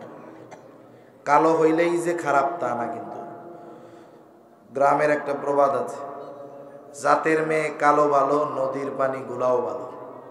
মনে করেন আমি কেন বলতেছি, উদাহরণটা দেওয়ার জন্য। মনে করেন মেয়েটা ওই ছেলের সাথে খাটে না, বিয়া করছে কেন রে, খোঁজ নিয়ে জানা গেল 30 লাখ টাকা নিছে। কি নিছে? এটারে কি বলে? যৌতুক নিছে। তাহলে বিয়া করেছে তো টাকা, এই মোহাব্বত থাকবে কতদিন? বলে টাকা থাকবে যতদিন। টাকাও শেষ, মোহাব্বতও শেষ। এরপরে দেখবেন যে ওই মহিলারে আর সহ্য হয় না, বাইর করে দিবে, এই করবে, কষ্ট করে দিবে, জুলুম করবে, অত্যাচার করবে। এই ঘটনা সারা দেশের সব জায়গায় কম বেশি ঘটে কি ঘটে না? তাহলে সম্পদের লোভে যদি বিবাহ করে, সম্পদ পাওয়ার পরে, খাওয়ার পরে যারে বিয়া করছে এর প্রতি আর আগ্রহ থাকে না। কিন্তু বলেন তো, আমার আপনার নবী খাদিজা যখন সব সম্পদের মালিক নবীজিকে বানায়া দিলেন, খাদিজার প্রতি কি নবীজির ভালোবাসা কমে গেছিল? জোরে বলেন, কমেছিল? এই বিবাহের পরে নবীজি খাদিজার সাথে সংসার করছে 25 বছর। কত বছর? আরবের সমাজে তখন একাধিক বিবাহ এটা স্যাম্পল বিষয় ছিল। এখনো এক বিয়া করলে ওইটারে পুরুষ কয় না। যারা সৌদিতে যায় ভ্রমণে দেখবে কত সুন্দর 4 বউ নিয়া, পোলাপান 1 ডজন নিয়া স্বামীতে ঘুরতে আসছে, কত সুন্দরভাবে ঘুরতেছে, কোনো ঝামেলা নাই। আরবে ওই রীতি তখন তো ছিল, নবীজির বিবাহের সুযোগও ছিল, অথচ বিয়া করছে নিজের চেয়ে 15 বছরের বড়। এরপরেও এই 25 বছরের মধ্যে নবী বিয়া করেন নাই। উল্টা কি বলছে? নবীজি বলেছেন, যদি খাদিজা বেঁচে থাকতো, খাদিজার উপস্থিতিতে সে বেঁচে আছে, অন্য কাউকে আমি স্ত্রী হিসাবে গ্রহণ করতাম না। সুবহানাল্লাহ। তাহলে বোঝা গেল এই ভালোবাসা, এই বিবাহ সম্পদের জন্য ছিল না, এই বিবাহের মধ্যে ছিল হৃদ্রতা, মোহাব্বত, ভালোবাসা। ঠিক কিনা বলেন? এজন্য যারা বলে সম্পদের লোভে নবী খাদিজাকে বিবাহ করেছে, এরা নবীর ব্যাপারে মিথ্যা বলে। ঠিক কিনা বলেন? নবীজিকে খাদিজাই বিবাহের প্রস্তাব দিয়েছে, নবীজি খাদিজাকে বিবাহের প্রস্তাব দেন নাই। আরেকটা কি বলে? আরেকটা বলে যে উনি ওনার পুত্রবধূকে বিয়ে করছে। নাউজুবিল্লাহ বলেন। স্বাভাবিকভাবে পুত্রবধূকে বিবাহ করা শ্বশুরের জন্য হারাম। আরব সমাজে একটা কুসংস্কার ছিল, পালক পুত্রকে নিজের পুত্র মনে করা হইতো। মারা যাওয়ার পরে নিজের পুত্র যেমন ওয়ারিশ, সম্পদ পেয়ে যায় ওয়ারিশ হিসাবে, ওই রকম পালক পুত্রকেও ওয়ারিশ হিসাবে সাব্যস্ত করা হইতো। নিজের পুত্রবধূকে যেমন বিবাহ করা অবৈধ ছিল, মানে পুত্র যদি ছেড়েও দেয়, পুত্র যদি মারাও যায়, পুত্রবধূকে শ্বশুর বিবাহ করতে পারবে না। অনুরূপভাবে পালক পুত্রের ব্যাপারেও ওরা এটা মনে করত। এই কুসংস্কার যুগের পর যুগ চলে আসতেছে। আল্লাহ তাআলা চাইলেন আমার আপনার নবীর মাধ্যমে এই কুসংস্কারের মূলোৎপাটন করে দিবেন। কেমনে করবেন? রাসূল সাল্লাল্লাহু আলাইহি ওয়াসাল্লামের পালক পুত্রের নাম হলো হযরত যায়েদ রাদিয়াল্লাহু তাআলা আনহু। যায়েদ তো প্রথমে গোলাম ছিল, খাদিজার কাছে কিছুদিন, এরপরে নবীজির কাছে। যায়েদের বাপ খবর পাইছে, বাপ মা, যে আমার পোলা হারায় গেছিল, বাজারে কেউ ধইরা নিয়ে গোলাম কইয়া বেচা দিছে, এখন আছে কোথায়? বলে মক্কায় মুহাম্মাদের কাছে আছে। বাপ মা খুঁজতে খুঁজতে চলে আসছে, খোঁজ পাইছে, পরিচয় মিলছে। যখন নবীজিও জানতে পারছে, নবীজি যায়েদরে বলছে তুমি আজাদ, যাও মা বাবার সাথে চলে যাও। কিন্তু এই বালক নবীর চরিত্রে এতটা মুগ্ধ হইছে, মা বাপরে কয় তোমরা চলে যাও, আমি যাবো না, আমি নবীর সাথে থাকবো। সুবহানাল্লাহ। নবীর প্রতি এই ভালোবাসা নবীজি দেখে উপস্থিত সকলের সামনে বললেন, এখন তো আজাদ করে দিছি, আমার কাছে থাকবে, সম্পর্ক তো একটা দরকার। কি বলে? আজকে থেকে এ হলো আমার পালক পুত্র। তাহলে নবীজির পালক পুত্র যায়েদ। একটা সময় নবীজি তার বিবাহ দিলেন ওনার ফুফাতো বোন যায়নাব বিনতে জাহাসের সাথে। এনাদের মধ্যে বনাবনি হয় নাই, লম্বা কথা আর কি, সংক্ষেপে বলতেছি। একদিন এই বিষয়ের কথা যায়েদ নবীর সামনে বলতেছেন, বলতে বলতে এক পর্যায়ে নবীর সামনে যায়নাব বিনতে জাহাসকে তালাক দিয়ে দিছে।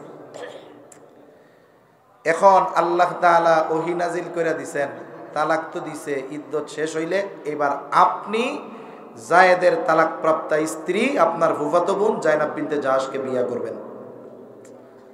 আল্লাহ নির্দেশ দিছে। আর নবী চিন্তা করতেছে যে এই সমাজে এই কাম করলে কেমন হইব। নবীজি ইতস্তবোধ করতেছে। আর আল্লাহ তাআলা বলেন, মা কানা আলান নাবিয়্যি মিন হারাজিন ফীমা ফারাদাল্লাহু লা। আল্লাহ তাআলা জানায় দেন, মা কানা আলান নাবিয়্যি মিন হারাজ ফীমা ফারাদাল্লাহু লা। আল্লাহ তাআলা যা ফরজ করেছেন, আবশ্যক করেছেন নবীদের উপর, ওই ধরনের কাজ করার ব্যাপারে নবীদের কোনো চিন্তার কারণ নাই। তারা চিন্তা করবে না, তারা লজ্জাবোধ করবে না, পেরেশানির কোনো কারণ নাই। কারণ আল্লাহ তাআলা যেটা আদেশ করেছে নবীরা সেটা করবে।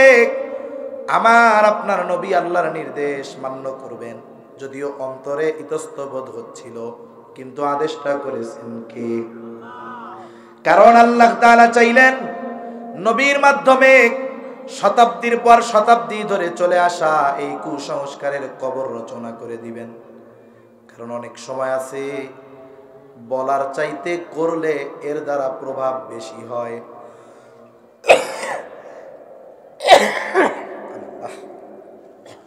একটা উদাহরণ দিই, তাহলে বুঝতে সহজ হবে। যেমন হুদায়বিয়ার সন্ধির সময়, আল্লাহ, হুদায়বিয়ার সন্ধির সময়, ওই সময় তো মূলত সাহাবায়ে কেরাম মদিনা থেকে মক্কার উদ্দেশ্যে গেছেন উমরা করার জন্য, বাইতুল্লাহ জিয়ারত করার জন্য। সাহাবায়ে কেরাম যারা গেছে এরা বড় আশা নিয়ে গেছে যে ৪-৫ বছর তারা মক্কায় যায় না, বাইতুল্লাহ একটু দেখবে, ধরবে, আত্মীয় স্বজনের সাথে দেখা করবে। রাস্তা ১০ ভাগের ৯ ভাগ চলে গেছে মক্কার কাছাকাছি। তাবু গাড়ছে হুদায়বিয়া নামক কূপের পাশে। যাই হোক, কাফেরদের প্রতিনিধি আসছে, কথাবার্তা হইছে, সর্বশেষ একটা চুক্তি হইছে। ওই চুক্তির যতগুলো ধারা ছিল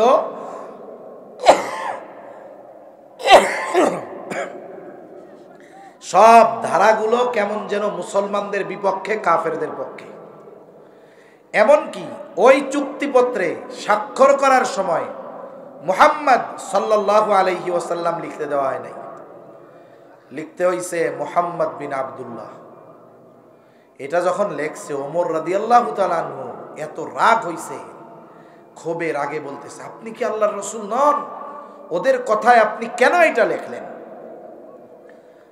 আবার ধারার মধ্যে একটা ধারা যে এই বছর বাইতুল্লাহ যাওয়া যাবে না, মক্কায় যাওয়া যাবে না, ফিরে যাইতে হবে। সবাই প্রস্তুতি নিয়ে আসছে হেরাম বাইদা যে আমরা যাবো। সবার মন খারাপ, বৈশা আছে এক জায়গায়, ফিরে যেতে তো হবেই।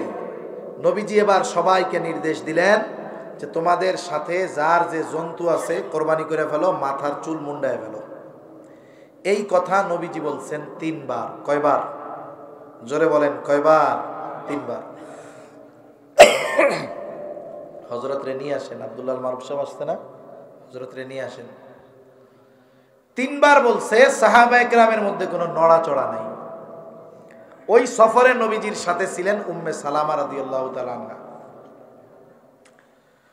তাবুর ভিতরে গিয়ে উম্মে সালামা রাদিয়াল্লাহু তাআলা আনহাকে যখন এই কথা নবীজি বললেন, উম্মে সালামা বলে, ইয়া রাসূলুল্লাহ, আপনার সাথীরা তো এমন নয়, হয়তো তারা আপনার কথা খেয়াল করে নাই, তারা মনক্ষুণ্ণ, হয়তো আপনার কথা খেয়াল করে নাই, আপনার কিছুই বলার দরকার নাই, আপনি আপনার জন্তুটা নিয়ে তাদের সামনে জবাই করে দেন। নবীজি উম্মে সালামা রাদিয়াল্লাহু তাআলা আনহার পরামর্শ মোতাবেক নিজের জন্তুটা নিয়ে যখন তাদের সামনে জবাই করে দিলেন, কিছুই বলা লাগে নাই, সকলে উঠে গেল, মাথা মুন্ডায় ফেললো, যার সাথে যেই জন্তু ছিল সবগুলো কোরবান করে দিল। তাহলে কিছু সময় আছে বলার চাইতে করার মাধ্যমে ফায়দা বেশি হয়। আল্লাহ তাআলা তো বিধান নাজিল করে দিলেই হয়ে যাইত। কিন্তু নবীর মাধ্যমে এই বিধানের বাস্তবতা প্রয়োগ করলেন এই কারণে যে এর দ্বারা ফায়দা আরো বেশি হবে। এই জন্য নবীজি বিবাহ করলেন। কাফেররা এবার বলা শুরু করছে, দেখ পোলার বউরে বিয়া করছে। আর আল্লাহ তাআলা বলেন, মা কানা মুহাম্মাদুন আবা আহাদিম মির রিজালিকুম ওয়ালাকিন রাসূলুল্লাহি ওয়া খাতামান নাবিয়্যিন। আল্লাহ তাআলা বলেন, মুহাম্মদ সাল্লাল্লাহু আলাইহি ওয়াসাল্লাম কোন পুরুষের পিতা নন, ওয়ালাকিন রাসূলুল্লাহ, তিনি হলেন আল্লাহর রাসূল, খাতামান নাবিয়্যিন, তিনি হলেন শেষ নবী। তাহলে আল্লাহ তাআলা আমার আপনার নবী তার পালক পুত্র, তার পুত্রবধূ বিবাহ করেছেন কার নির্দেশে? জোরে বলেন। একটা মাসালা বইলা শেষ করে দেই।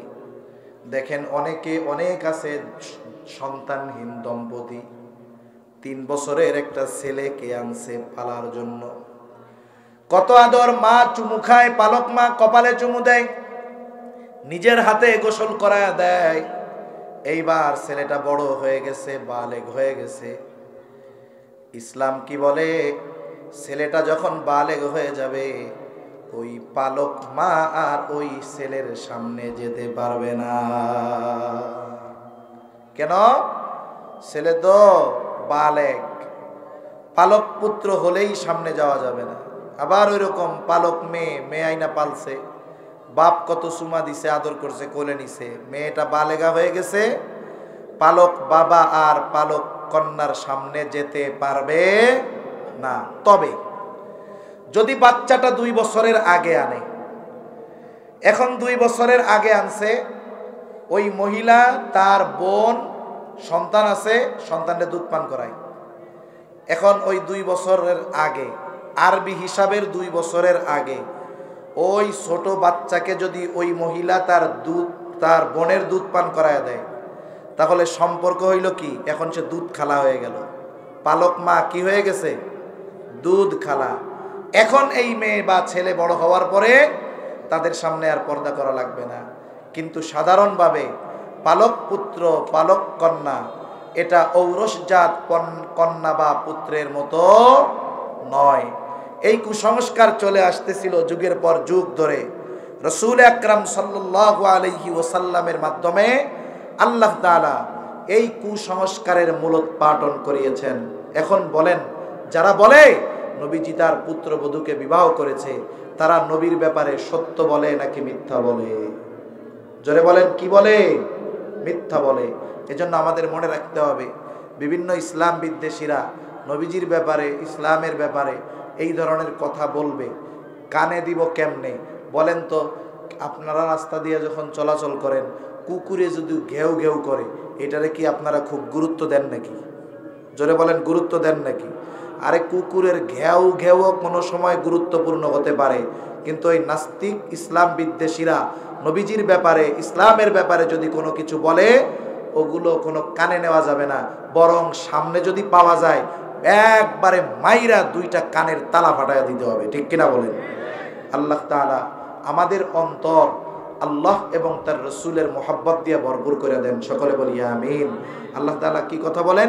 লাকাদ কানা লাকুম ফি রাসূলিল্লাহি উসওয়াতুন হাসানা। আল্লাহ তাআলা বলেন, রাসূলের জীবন আদর্শের মধ্যেই তোমাদের জন্য রয়েছে উত্তম আদর্শ। যে যা বলুক সব বাদ দিয়া রাসূলের আদর্শকে গ্রহণ করো। বলে সবাই তো গ্রহণ করে না। বলে করে কারা? কাদের জন্য আদর্শ? বলে লিমান কানা ইয়ারজুল্লাহ ওয়াল ইয়াউমাল আখিরা ওয়া যাকারাল্লাহা কাসীরা। যারা আল্লাহর প্রতি, আখিরাতের প্রতি বিশ্বাস রাখে, মানে আশা রাখে বলতে বিশ্বাস রাখে, এবং আল্লাহর জিকির বেশি বেশি করে, বলে এই মানুষগুলোই মূলত রাসূলের আদর্শকে নিজের জীবনের সাথে ধারণ করে। এই মানুষগুলোই রাসূলের আদর্শকে গ্রহণ করে দুনিয়া আখিরাতের সফল মানুষে পরিণত হয়ে যায়। আর নবীর আদর্শকে গ্রহণ করলে পিছলে খেয়ে পড়ার কোনো সম্ভাবনা নাই। কারণ নবীর চরিত্র এমন এক চরিত্র, নবীজিও বলেন, ইন্নামা বুইসতু লিউতাম্মিমা মাকারিমাল আখলাক। আমার আপনার নবী শুধু উত্তম চরিত্রওয়ালা নয়, নবীজি বলেন আমাকে উত্তম চরিত্রে পূর্ণতা প্রদানার্থে প্রেরণ করা হয়েছে। সুবহানাল্লাহ বলেন। আল্লাহ তাআলা আমাদের সকলকে নববী গুণে নববী চরিত্রে চরিত্রবান হওয়ার তৌফিক দান করুন। আমিন। ওয়া আখিরু দাওয়ানা